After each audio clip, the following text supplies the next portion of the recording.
Sí. ¿De qué se trata? Copiar el título, pero yo necesito Ya te doy el papel. Déjame decir dos palabras. Bueno. ¿Nos largamos ya mismo? Sí, yo creo que ya esto es algo más que un coloquio, una reunión coloquial. Absolutamente. En la que estamos tres hablando sobre un tema. A Carlos, pues tú le conoces, no requiere mayor presentación. Carlos es una persona que ha asistido a estos actos de manera constante, con conferencias siempre novedosas, y darte de nuevo la bienvenida y adelante. Muchas gracias, que lo hacemos de una forma coloquial, formal, quizás coloquial. Coloquial. Y por supuesto agradezco de cualquier manera por la invitación, como agradezco siempre, es un gran placer y es un honor realmente poder estar con ustedes. Hoy vi todo lo que hacen los hidalgos, yo sé que hacen muchísimo, pero cada vez que vengo me doy cuenta que no sé todo lo que hacen. Scusi. Ok. Allora, sí, voy a traducir, mi ponencia iba a ser en inglés, pero voy a hablar ahora solamente en castellano. Lo que quería justamente aclarar es que el título de mi ponencia no es correcto. El título lo estoy traduciendo directamente, ahora estoy leyendo mis notas en inglés y traduciendo al castellano. Es la influencia del Estado civil y genética sobre la sucesión a los títulos de nobleza y escudo de armas, blasones de armas.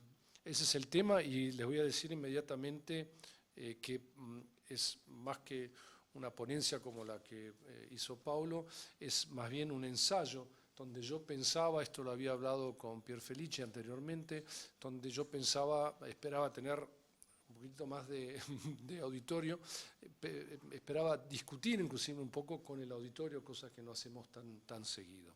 Les explico de qué se trata.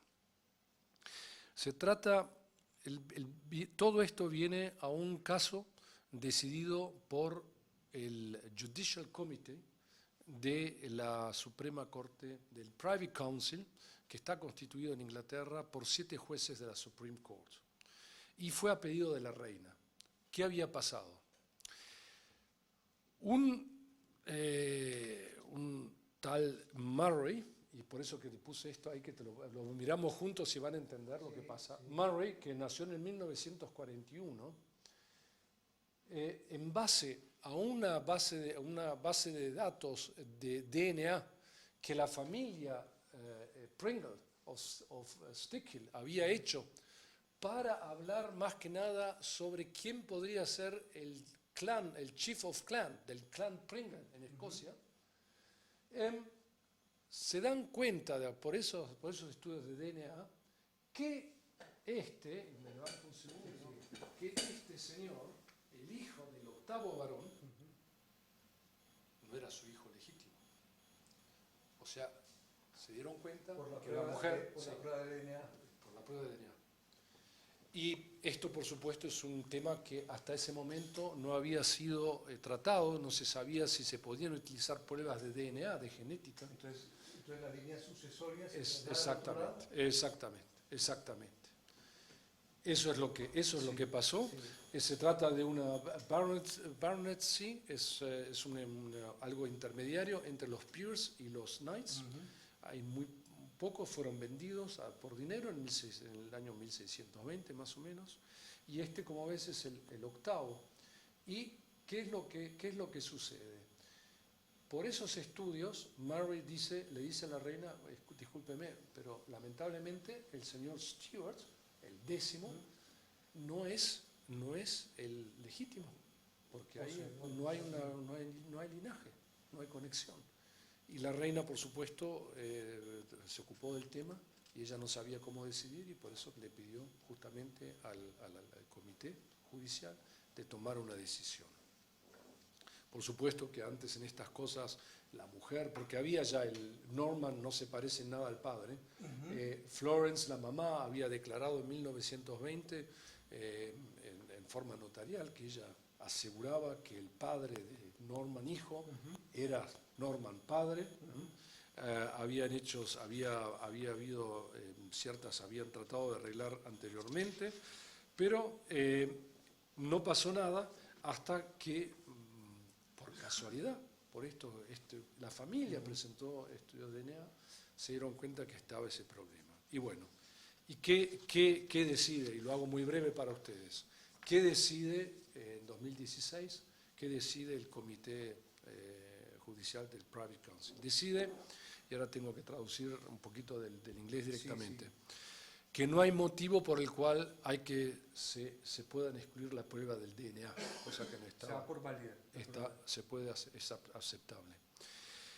Que el estudio del DNA demostraba que había un alto grado de probabilidad que el Norman, el noveno, no era el hijo del octavo, y que estaba demostrado, eso sí, demostrado 100%, que Murray, el hijo del segundo génito, que ese respondía completamente a el DNA de Norman. Por esa razón, ellos no tuvieron absolutamente ningún problema de determinar que el verdadero heredero, el legítimo heredero al título, era Murray y no Stuart. Algo muy interesante, se lo paso que estamos entre nosotros, es el hecho de que la prueba en realidad no es solamente con el octavo, sino que las pruebas se tratan de hacer con el primero. Si uno tuviese el DNA del primero, sí, según el Private Counsel, habría que ir a buscar el primero, el DNA, estudiar ese DNA y ver si está bien. O sea, la prueba, cada vez que estas pruebas se hacen, se va siempre el primero. Eso lo nombro porque hay un pequeño problema ahora dentro de la familia real inglesa. Después que se han descubierto los ¿cómo se dice? El cadáver, no, los restos de Ricardo III en Leicester, debajo de un parking.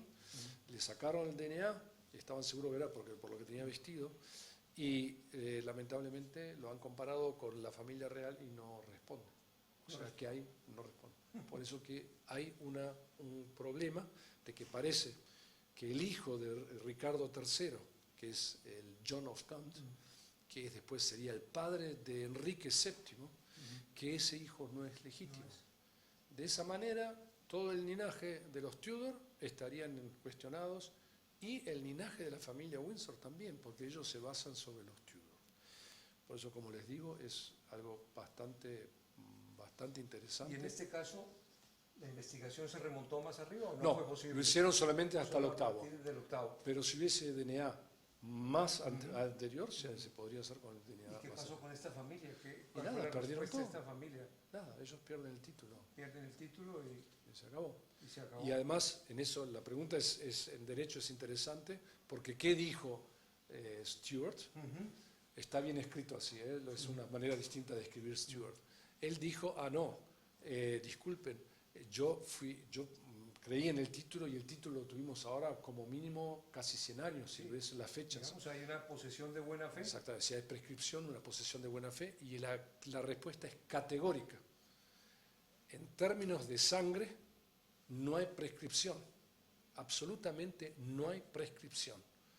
El último, el que tiene el título, a él por ahí se lo dejan, pero en realidad no lo puede retener, sino que pasa inmediatamente al que es realmente el legítimo heredero. Esto pasó toda la otra línea. Y ahora el varón es Murray. El varón ahora es Murray. ¿Okay? Esto es una parte de la historia y es el tema del DNA. El otro tema muy interesante que no es tocado acá, pero que es también muy interesante, es que en Inglaterra todavía, a pesar de que hay leyes, todo lo que sea transgender, todo lo que sea genética, todo lo que sea igualdad de hijos, ilegítimos, legítimos, dentro, fuera del matrimonio, etc., a pesar de que hay leyes que son prácticamente las leyes europeas, todas esas leyes tienen una cláusula. Y esa cláusula dice, todos estos reglamentos, toda esta normativa no es aplicable a la sucesión de títulos de nobleza o títulos del blasón de armas. Eso te pone en claro, digamos, la discriminación.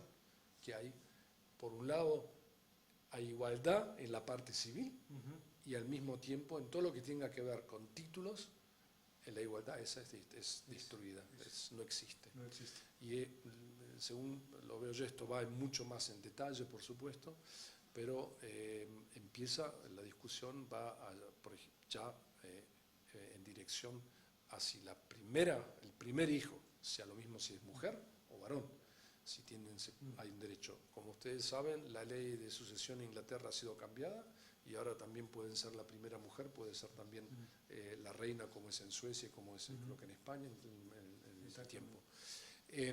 Pero eso no, para los títulos, de otros títulos de nobleza, de duque, exactamente. Eso, por supuesto, nos parece que no ¿Y es esto más actual. ha sentado un precedente judicial, esta decisión?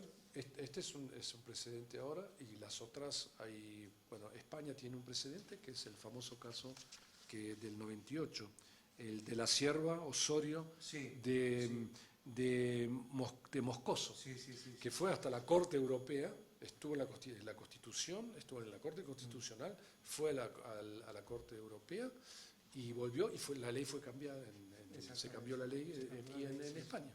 Eso en Inglaterra todavía no ha sucedido. Y por eso que, digamos, yo en ponencia hubiese analizado, digamos, todos estos temas en un poquito más detalle.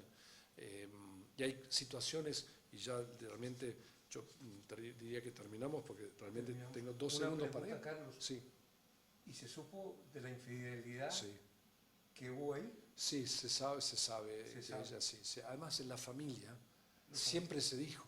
Lo que pasa es que nadie lo podía demostrar. Pero sí, está claro, es otro hombre. Está clarísimo. Pero lo que yo quería agregar es lo que es tremendamente interesante, muy interesante. es el siguiente caso. El transgender, y eso le va a parecer muy cómico, ¿cómo se dice? Transgénero. Si uno es varón, nace varón y se pasa a mujer, conserva el título, porque fue varón. En cambio, si uno nació mujer y se hace varón, no hay manera de llegar a ser el título. Cosas, ¿no? Digamos, es la medicina que nos ha puesto en situaciones, digamos, a veces difíciles de comprender desde el punto de vista sociológico. Y bueno, para terminar, alguno quizás puede decir, bueno, pero no tiene mucha significancia, porque solamente en Inglaterra son unos 1.200 peers, que como familia es un número ínfimo, pero uno se olvida, ellos no serían realmente una gran significancia, pero uno se olvida de todos estos baronets, que son más o menos también 1.200 familias, y más interesante todavía es que esto también para la sucesión a dignidades, que son todos los títulos de varones feudales, etcétera, etcétera, y además el tema de los blasones.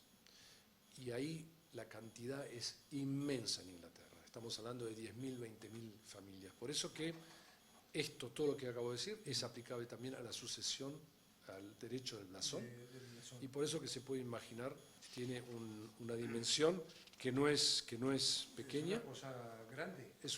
Es una cosa grande. Y bueno, yo para sumarizar, yo diría que se tratará de cambiar las leyes para que las leyes sean aplicables a todas las situaciones civiles, y no que la sucesión de títulos vaya por un lado muy especial, como fue en España hasta que es la nueva ley, que la mina o la granada que hace explotar todo esto son los análisis de DNA, por supuesto. Ha cambiado todo. Eso ha cambiado todo. Y, una pregunta, Carlos. ¿Esto ha generado con posterioridad nuevas demandas de nuevas personas? Sí, hubo otras demandas, pero yo creo que cuando hay una demostración de DNA, yo creo que las familias ahora ya tienden a no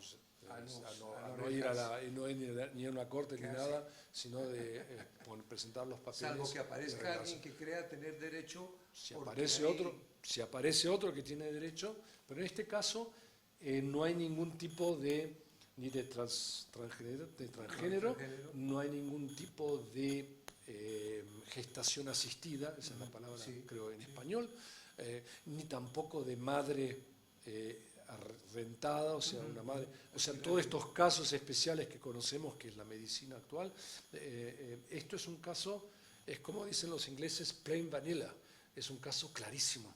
Acá es solamente DNA, chao, no hay otra cosa. ¿Okay? Los otros casos son mucho más complicados. ¿Okay? Pero en los casos de DNA, el DNA está aceptado, si uno presenta las pruebas y es así, no podemos hacer más nada. Esto es en breve lo que yo venía hoy a explicar con un poquito más detalles. A mí me ha encantado. El tema buenísimo, me informo de algo que no sabía y que se lo han perdido los que no han venido. Los que no han venido se lo han perdido. Pero Vamos a leer toda tu ponencia. sí, la va a ver por escrito Yo de cualquier tenía manera. pendiente, Carlos, de leer tu ponencia del año de hace 2 años. ¿La enviaste? ¿Salió publicada? Sí. Ah, bueno. Sí, sí. Eran los conceptos de nobleza en Inglaterra. Yo en esa época hablé, ¿te acuerdas? Sí, Sobre exactamente. gentleman y Exactamente, los hilancos. exactamente. Sí. Bueno, Exactamente. Carlos, Bueno, muchísimas gracias a nuevamente, ti. Mario, por la Muchas paciencia. gracias, no. Y vayamos, sigamos Corre con a la nuestras... reunión. Exactamente. Bueno, muy Sí, bien. Llego a último momento, pero llego. Andiamo a cominciare. Andiamo, sì, no, perché-